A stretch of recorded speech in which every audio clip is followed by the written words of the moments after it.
Paz do Senhor Jesus, amém? Louvamos a Deus por estarmos na sua casa nesta noite, para juntos estudarmos e aprendermos um pouco mais da sua palavra. E nesta noite estaremos estudando, continuando a nossa revista sobre a igreja, né? E o título da nossa lição de hoje é A Membranzia da Igreja, sobre os membros da igreja. Essa é a lição número 1, e a lição número 7, essa é a parte 1, e a lição número 7 também que segue, vai falar também sobre a membresia. São duas lições relacionadas a esse texto, amém? O texto básico com relação a esta lição está lá em Atos capítulo 2, versículos do 37 ao 47. Vamos fazer essa leitura bíblica. Atos 2, 37 a 47. Diz assim a palavra de Deus. Aqueles que puderem ficar em pé, em reverência à palavra de Deus, por favor, faça. Esse texto tem como título 3.000 batizados e como viviam os convertidos na igreja primitiva.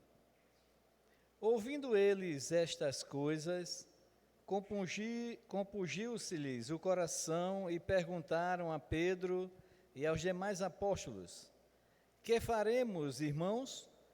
Respondeu-lhes Pedro: Arrependei-vos e cada um de vós seja batizado em nome de Jesus Cristo, para a remissão dos vossos pecados, e recebereis o dom do Espírito Santo. Pois para vós outros é a promessa, para vossos filhos e para todos os que ainda estão longe, isto é, para quantos o Senhor nosso Deus chamar. Com muitas outras palavras, deu testemunho e exortava-os, dizendo: Salvai-vos desta geração perversa. Então os que lhe aceitaram a palavra foram batizados, havendo um acréscimo naquele dia de quase 3.000 pessoas. E perseveravam na doutrina dos apóstolos, e na comunhão, no partir do pão e nas orações.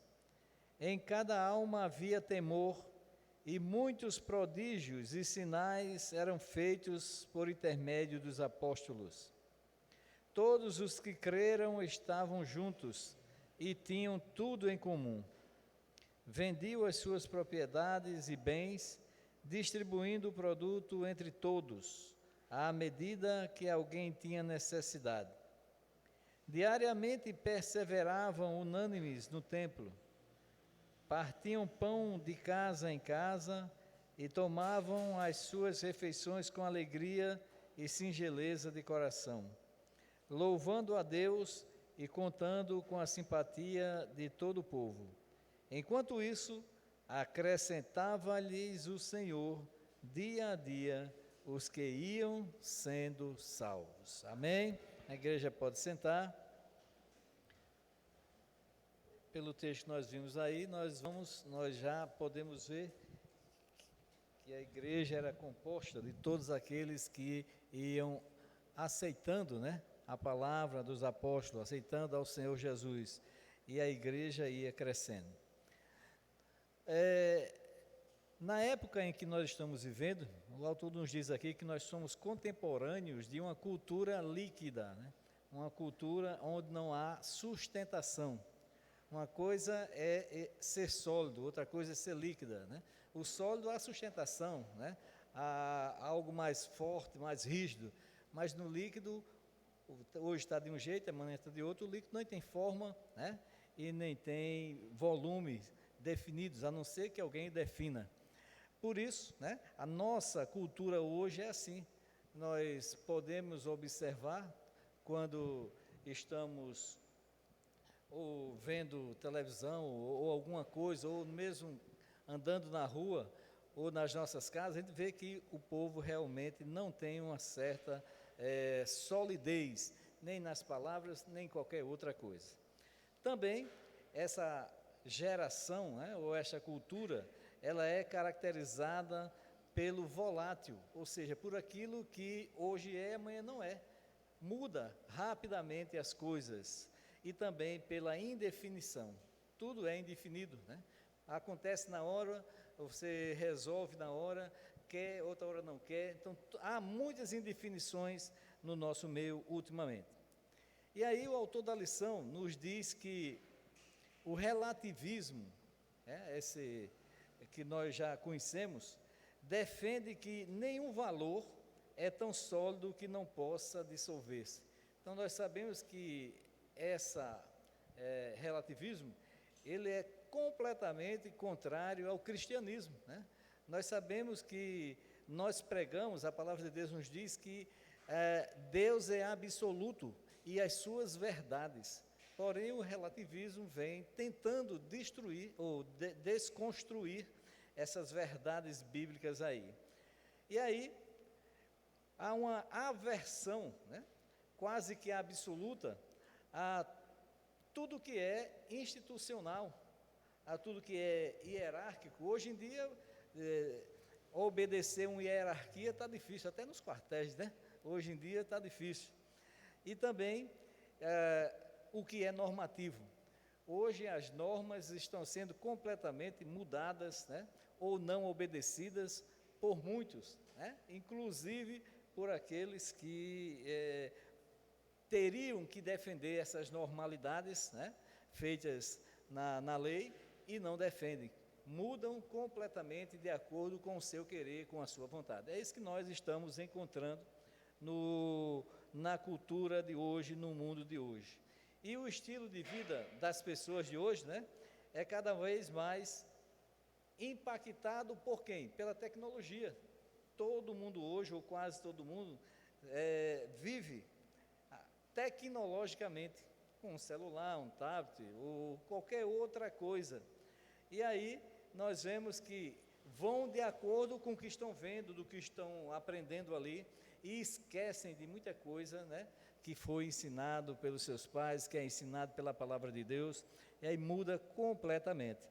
E a velocidade dessas mudanças são muito rápidas, acontece, né, de maneira rápida, progressiva, e ele diz que cria uma falsa sensação de progresso e de liberdade. Porém, essa liberdade, ela é reduzida, né? Ela não é completamente livre. Contudo, o que se observa é que os homens de hoje, ou as pessoas de hoje, homens e mulheres, né, têm se tornado imediatistas, que é tudo na hora, que é agora, né? Se tornam mais ansiosos e instáveis. É difícil se conhecer uma pessoa hoje que não seja ansiosa, é muito difícil, né, ter uma pessoa tranquila. A maioria das pessoas de hoje, inclusive das crianças, apresentam esse transtorno de ansiedade.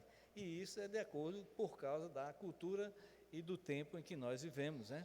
Desse imediatismo, nós queremos tudo na hora, tudo agora. Se não resolver, né, nós ficamos, ou as pessoas ficam com raiva e procuram outros meios para ser resolvido.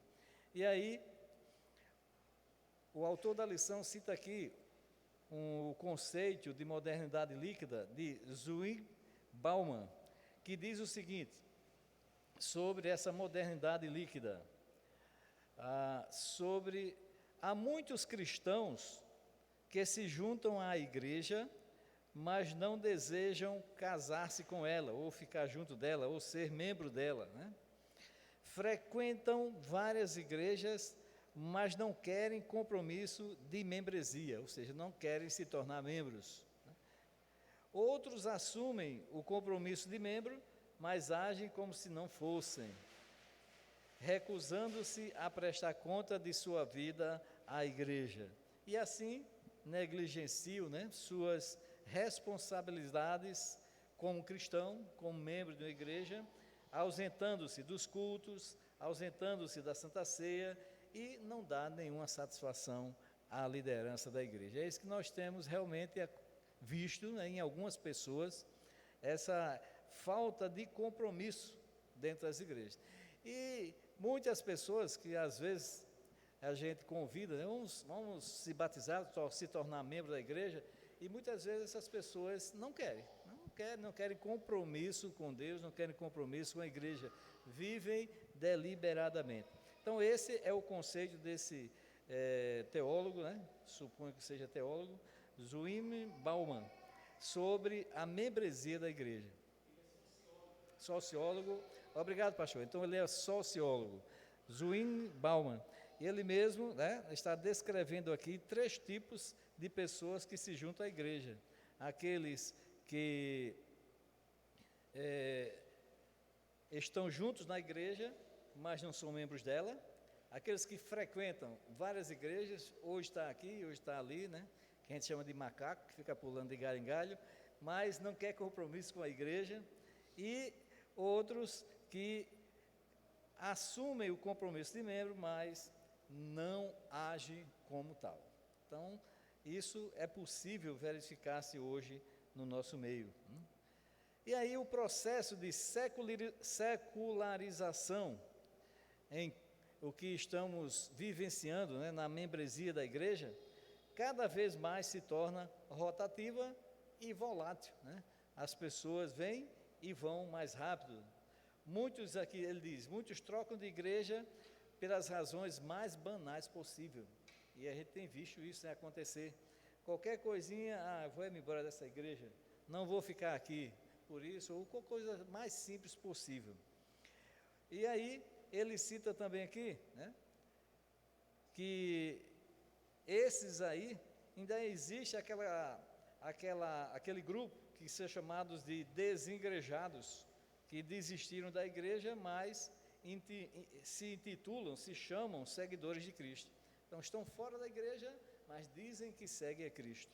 Nós sabemos que é muito difícil, né, se seguir a Cristo longe do corpo dele, que é a igreja. E aí, meus irmãos, nós vemos que, por outro lado, também há aquelas igrejas, né, que abandonaram também o conceito de membresia. Todos que chegam lá é bem aceitos, mas não falam mais em se tornar membro da igreja. Nunca atualizam o rol de membros, né? Está lá esquecido. Outros batizam e recebem membros sem nenhum critério. Chegou aqui, quer ficar nessa igreja.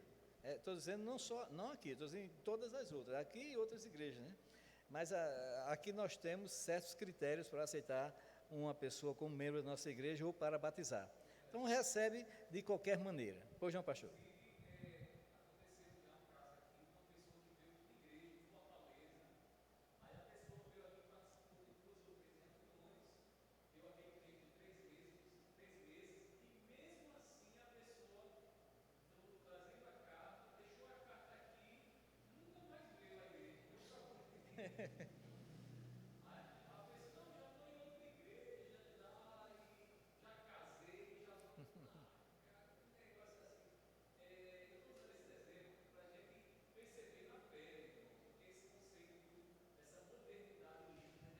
Exatamente.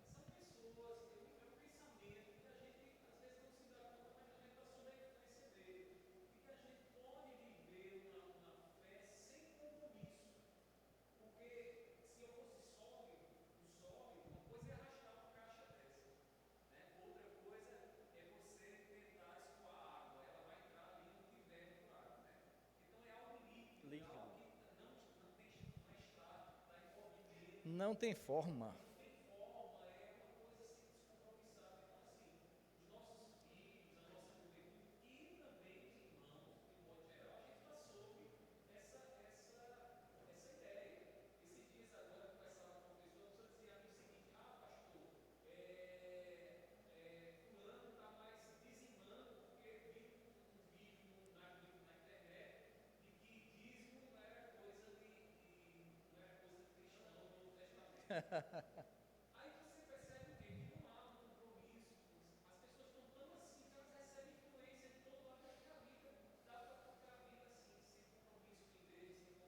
É verdade.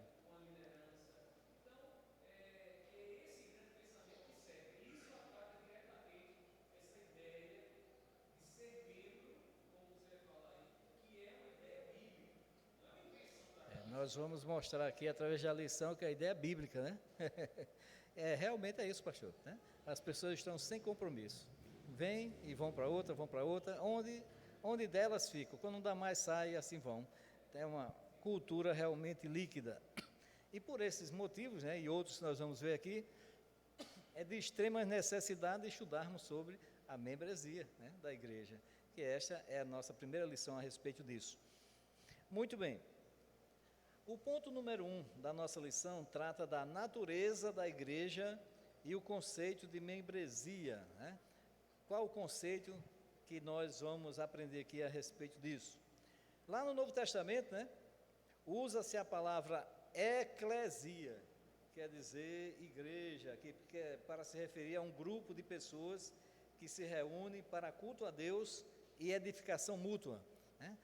A igreja vem dessa palavra aí, eclesia, né? E aí esse grupo vai se reunir para adorar a Deus e para a edificação uns dos outros, todos unidos ali através da palavra de Deus, se edificando e crescendo mutuamente. O autor nos diz que a prova desse fato é que das mais de 100 vezes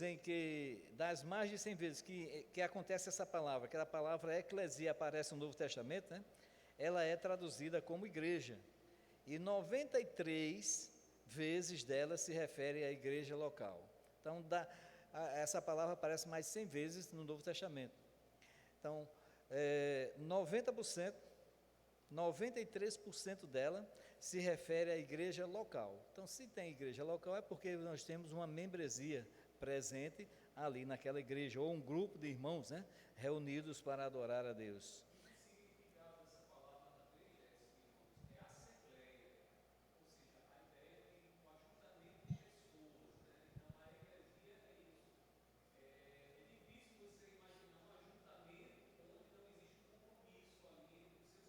É difícil, é verdade.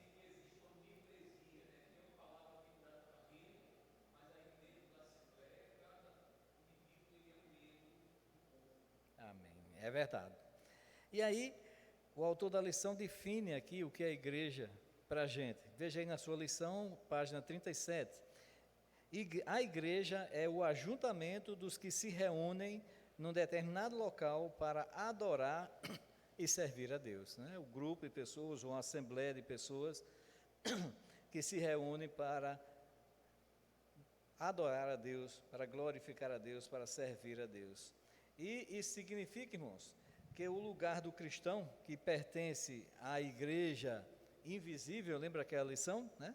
É na igreja visível. Então, nós que somos cristãos invisíveis, né?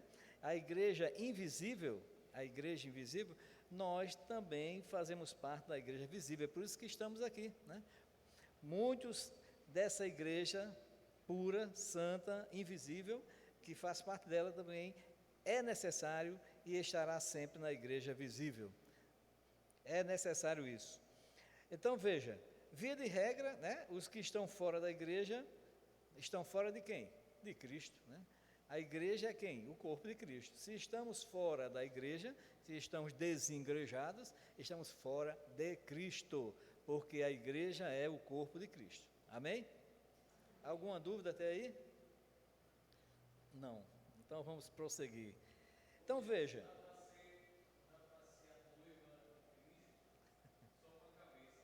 Não dá.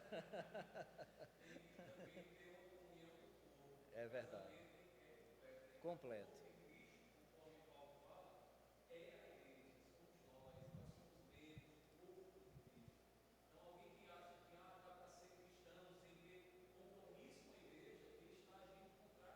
Exatamente. Contrário às Escrituras.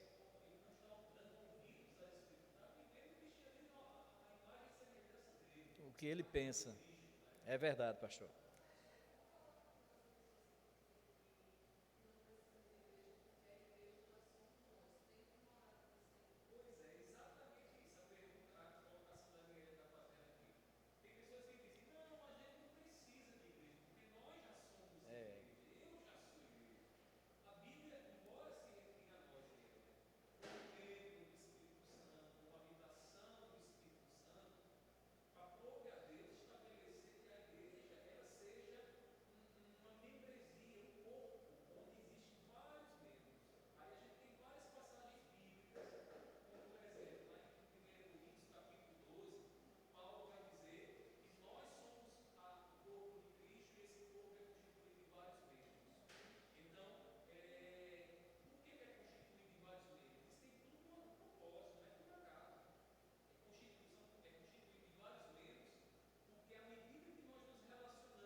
Exatamente, para nossa edificação.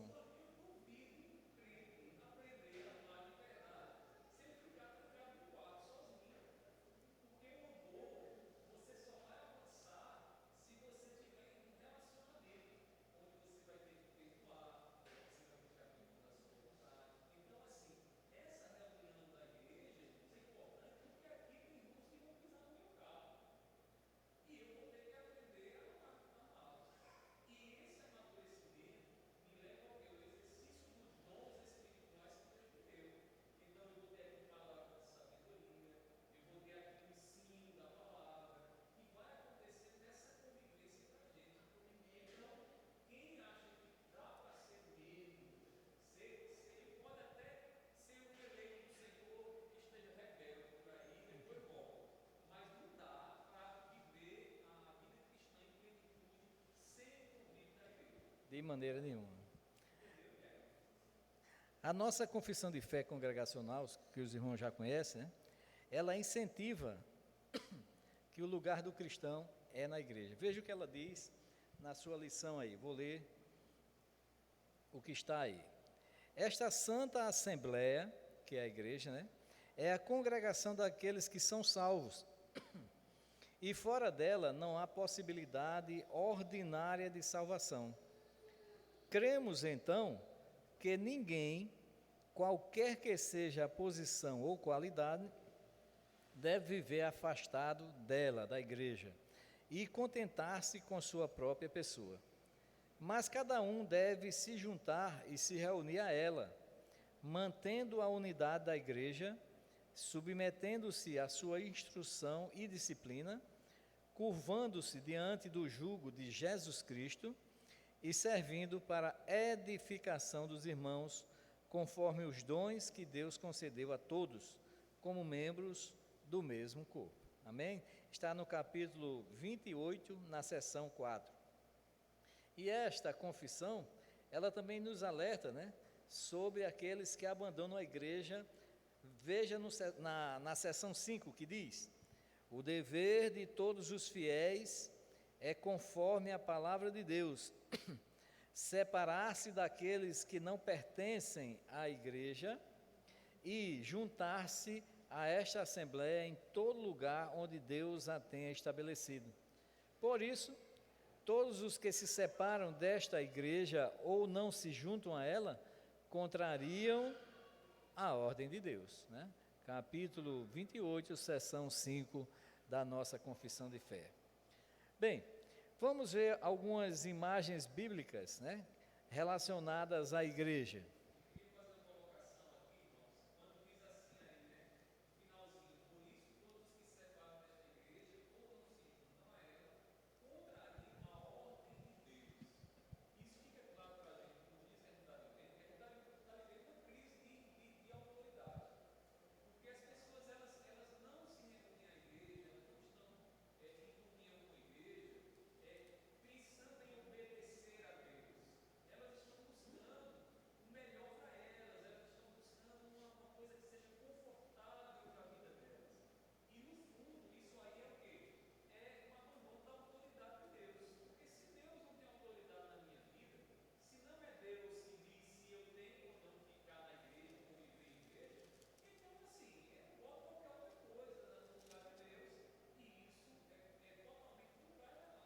A autoridade de Deus, a vontade de Deus.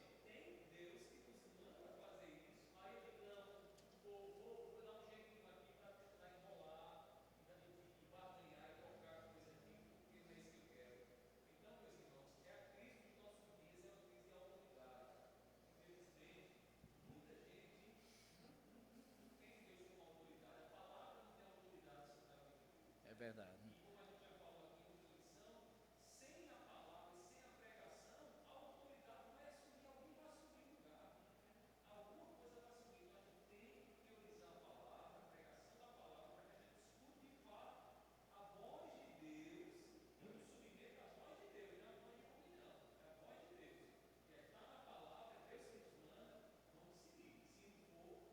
Vamos deixar. É isso mesmo. Veja que Paulo vai usar aqui algumas que ele chama aqui de metáforas, né, para falar do caráter corporativo da igreja, do corpo da igreja. Primeira coisa, Paulo nos apresenta a igreja como um corpo constituído de membros, né, do qual Cristo é o cabeça. Lá em Efésios, capítulo 1, versículo 22 e versículo 23, nos mostra isso claramente.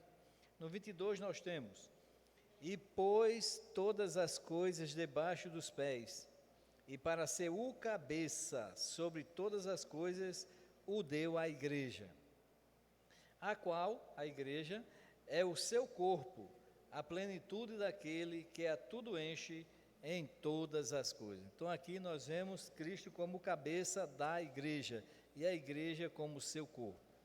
Também nós vamos ver aqui que a igreja é apresentada como o Israel espiritual. Lá em Efésios, capítulo 2, versículo 11, os irmãos abram suas Bíblias nesse momento.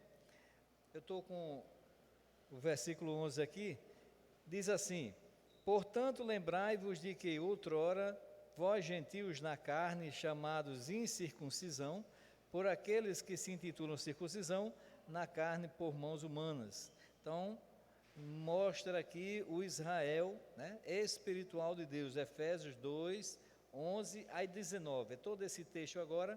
O 13 diz: mas agora em Cristo Jesus, vós que antes estavais longe, fostes aproximados pelo sangue de Cristo. Então aí a igreja é considerada também o Israel de Deus. Uma outra coisa que Paulo confere à igreja metaforicamente, é que a igreja é uma família, da qual Deus é o Pai. Efésios 4,19, quem achar pode ler. Efésios 4,19.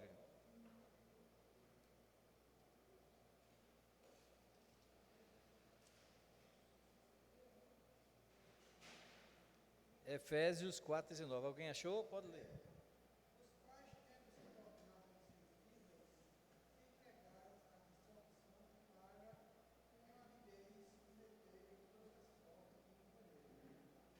Efésios 4,19.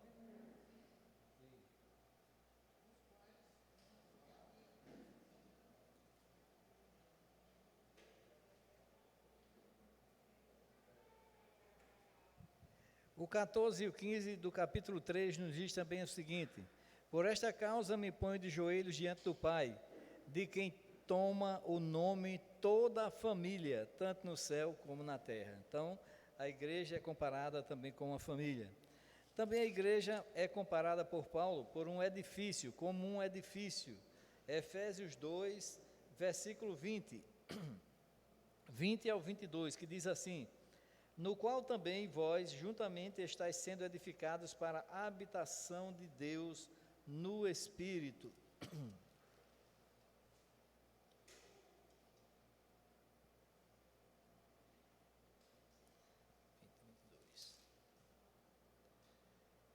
Edificados sobre o fundamento dos apóstolos e profetas, sendo ele mesmo Cristo Jesus a pedra angular, no qual todo edifício bem ajustado cresce para santuário dedicado ao Senhor, no qual também vós juntamente estáis sendo edificados para a habitação de Deus no Espírito. Amém?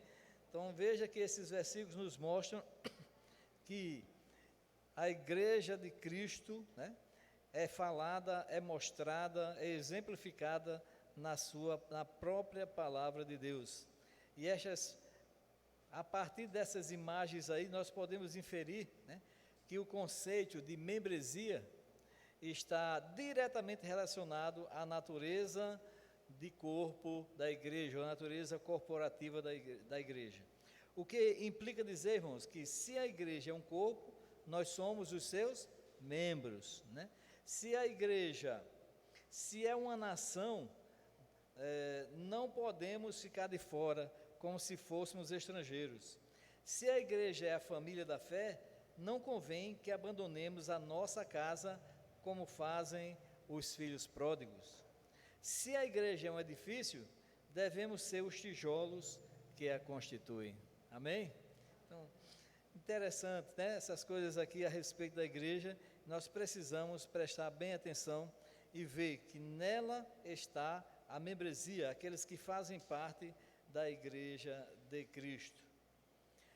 Ao pregar, né, contra aqueles que se recusavam a viver como verdadeiros membros, Charles Spurgeon diz o seguinte, né, bradou do púlpito dele, dizendo: ali está um tijolo, e isso é muito bom, para que esse tijolo está montado, para ajudar a construir uma casa com ele. Não tem caso que esse tijolo lhe diga que é tão bom tijolo enquanto esteja posto no chão como se estivesse na casa. Ou seja, o tijolo ainda fora da casa. É um tijolo que não serve para nada, não serve enquanto não seja colocado na parede. Então, colocado na parede já está no corpo, não é isso? Na construção. De igual maneira, vocês cristãos, né? Ele até usou uma palavra aqui, vagabundos, eu não creio que vocês estejam cumprindo seu propósito, estão vivendo contrariamente à vida que Cristo quer que vivam, e devem ser culpados em grande medida pelo dano que fazem. Então, Charles Spurgeon está falando exatamente contra aqueles que saíram, que se afastaram da igreja. E ainda, nós vamos ver aqui, o reformador Lutero, quando classificou os cristãos que sem justa razão abandonaram a igreja, ele disse o seguinte, veja o que Lutero nos diz: o Senhor estima tanto a comunhão da sua igreja, que ele considera como um traidor e apóstata da religião, quem perversamente se retira de qualquer sociedade cristã, que preserva o verdadeiro ministério da palavra e os sacramentos. Então, aqui o próprio Lutero, né, considerou um apóstata aquele que saem, que se desviam, se separam, se afastam da igreja, daquele local onde ele participa. Então, é muito importante. Aí nós vemos comprovados pela palavra de Deus que a igreja é um agrupamento de pessoas, né, que serve para a edificação de cada um deles e também para glorificar o nome do nosso Senhor e Salvador Jesus Cristo. Amém?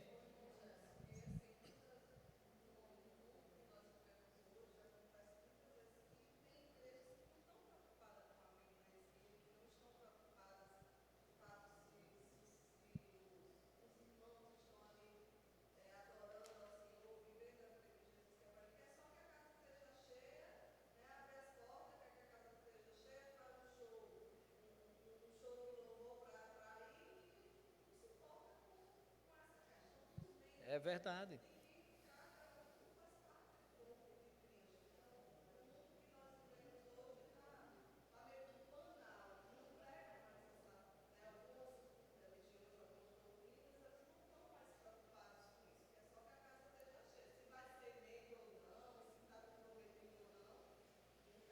Não quer saber, é verdade. Como eu falei aqui no início, né, que batizam pessoas, né, sem conhecê-las, sem ter procedência nenhuma, dão a Santa Ceia para qualquer um, não conhece a vida de ninguém, né, nunca pedem conta do ato dos membros, né, nunca reclamam, nunca falam, e os faltosos jamais são disciplinados por causa dos seus pecados. Então, esse tipo de igreja que você está falando aí, que não pede contas dos seus membros, que não liga, né? Bastante, se você está ali naquela reunião, você voltando sempre, estão satisfeitos, não vai querer consolidar, né, a membresia da igreja. Muitos se preocupam com isso, mas ainda outros não se preocupam, outras igrejas não se preocupam com isso. Muito bem. O que é a Bíblia? Vamos ao segundo ponto da lição agora. Na página 38, o que a Bíblia nos ensina sobre membresia de igreja?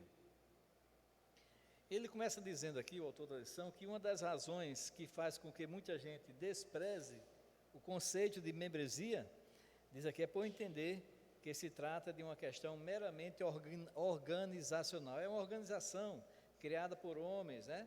E não de um princípio ensinado por Deus em sua palavra. Porém, é que o Novo Testamento está permeado de ensinos a respeito dos membros da igreja, a respeito da membresia. As igrejas locais no Novo Testamento, eles eram relacionadas a isso. Veja, nós temos aqui Atos 9, 31, 13, 1, 1 Coríntios 1, 2, Apocalipse 2, 3, né? Eles falam sobre isso. Se existem igrejas locais, logo existem membros, né? Não existe uma igreja local sem membros. Já a partir lá do dia de Pentecostes, naquele dia em que o Espírito Santo desceu sobre todos ali, requeria-se que os novos convertidos, né, fossem o quê? Batizados. Veja no texto que nós lemos, né, perguntaram a Pedro, todos arrependidos, todos com medo, tremendo ali, compungidos, né? Irmãos, o que é que nós precisamos fazer? Aí Pedro disse: arrependei-vos e sejais batizados em nome do Senhor Jesus. Como o batismo seria um sinal, né? De introdução à fé, ou seja, é um distintivo que diferenciava os cristãos dos não cristãos, como hoje ainda é verdade? Todos os cristãos são batizados, os que não são cristãos não procuram isso, né? Não estão nem aí de maneira nenhuma. E aí, ser batizado, alguém procurar Pedro, ou procurar hoje alguém na igreja para ser batizado, significa que crê em Jesus, né? Jamais alguém vai querer ser batizado sem crer em Jesus. Como eu disse, os não cristãos, né, os que não creem em Jesus, jamais vão procurar ser batizados de maneira nenhuma. E aí, meus irmãos, nós vemos que ser batizado significa crer em Jesus, unir-se à igreja. E desde o início, né, a igreja se apresenta como um povo separado. Ou seja, aquela palavra santo, né, que significa separado, vós sois, né, santos, como sejais santos como Deus, o vosso Deus é santo. Então, quer dizer separado.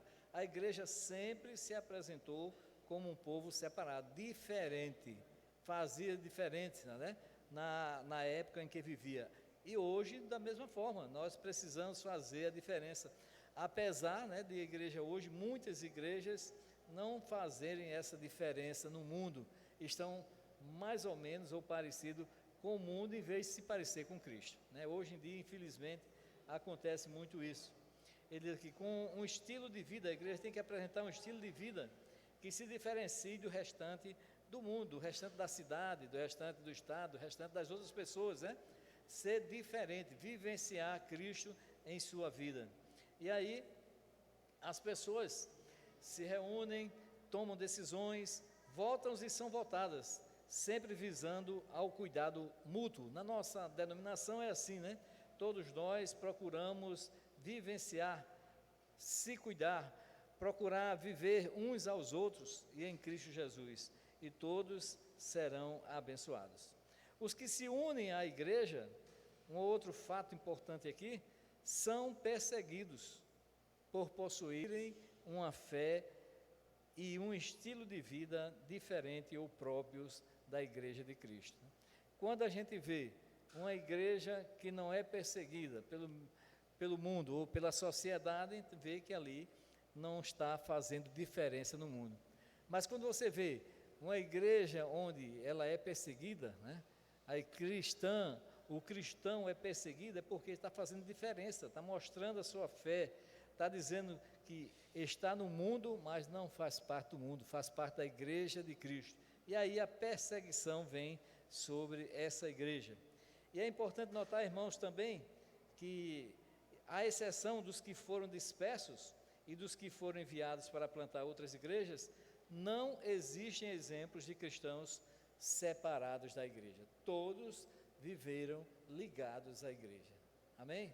Isso é muito importante para a gente hoje. Se alguém dizer, não vou mais para a igreja, por isso, aquilo, outro, você tenha certeza de que não existe, nunca existiu cristãos fora da igreja. Isso aqui é um modismo de última hora, dos últimos tempos, né? Esse movimento que nós temos visto aí. Todos os cristãos verdadeiros estão ligados à igreja, pois a igreja local, pois Cristo é o seu cabeça e nós precisamos dele a cada dia da nossa vida. Os primeiros cristãos, eles se definiam coletivamente como igrejas, lá na igreja primitiva. Em Atos 8, 3, nós vemos quando as escrituras dizem assim, Saulo assolava a igreja. Então veja que naquela época já era considerada igreja. Pois não, irmão Marconi?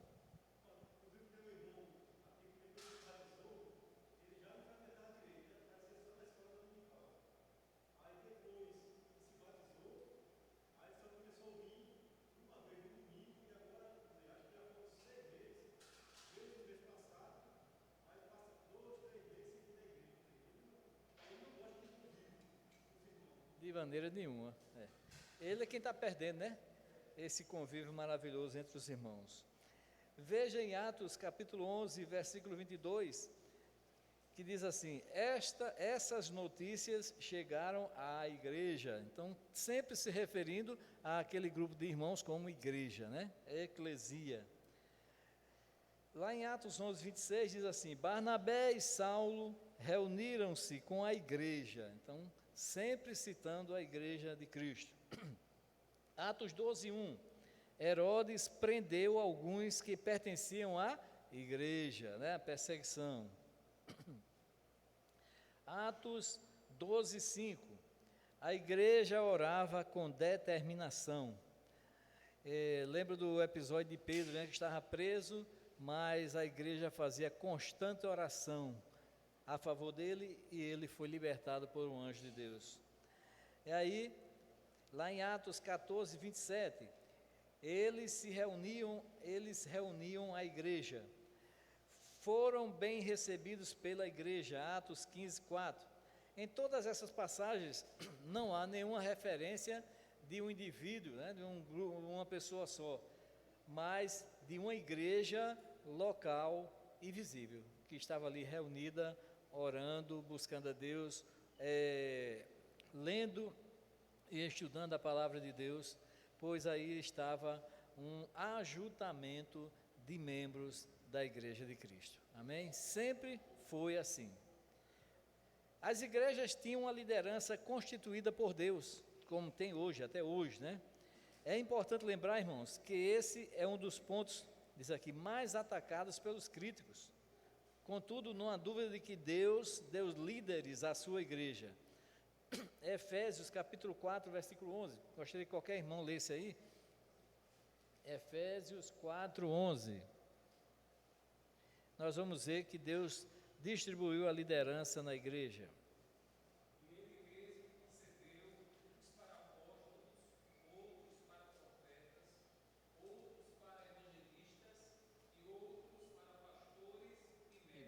Então aí está bem distribuído os líderes que Deus deu à igreja, Efésios 4:11.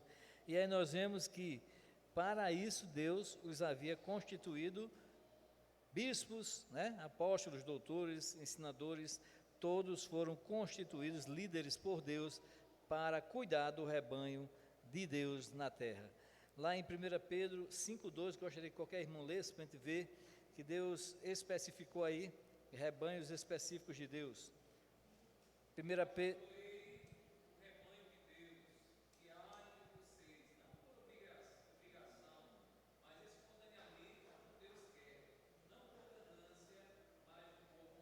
Amém. Então aí veja que Deus escolhe, né, os seus líderes para as suas igrejas e especificamente.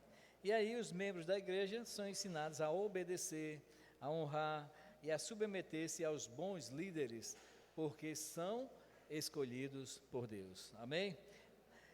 E a última parte deste ponto é a disciplina diferencia os que são dos que não são igreja. Então, os que são disciplinados, os que não são indisciplinados.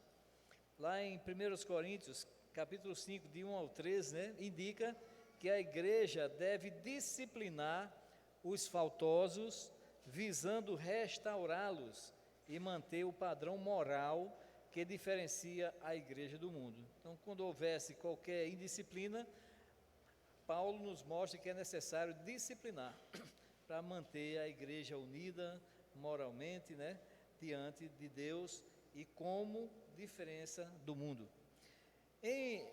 Como Paulo nos ordenou lá em Coríntios, depois de reunir-se em nome do Senhor Jesus, no versículo 4, ele fala que para tomar essa decisão, né, de reunir-se em nome do Senhor Jesus. E aí, não havendo, se o caso fosse para expulsar, deveria expulsar do seu meio aquele que cometera pecado. E nós vimos vários fatos, né, na igreja primitiva que aconteceu isso aí. Além disso, irmãos, a igreja jamais deveria associar-se com aqueles que viviam no pecado. Então, a igreja está separada. Então, a amizade da igreja é com a igreja. Viver para Cristo, né? Isso não quer dizer que você nós não tenhamos amizade com quem não são da igreja. Tenhamos sim, mas é mais importante, né, que nós mantenhamos comunhão com os nossos irmãos. É isso que ele está dizendo aqui. E é importante que aconteça isso.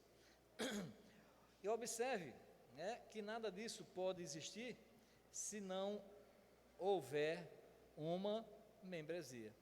Aconteceria alguma coisa disso que nós vimos aqui? De maneira nenhuma.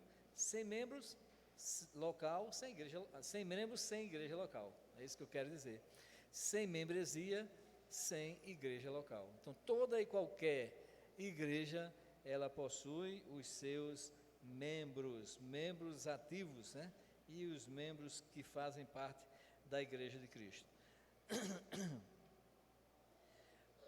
Não há como expulsar alguém que não é membro. Todos participam da igreja, membros ou congregados, como nós chamamos, né? E não há como impedir que um suposto cristão se associe com quem ele bem desejar. Não há possibilidade alguma da gente fazer isso, a igreja fazer isso.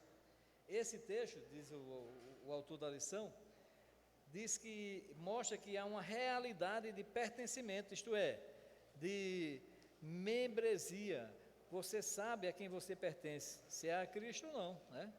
E os faltosos que se recusam a prestar conta de seus atos e que ignoram a correção da igreja, esses devem ser excluídos.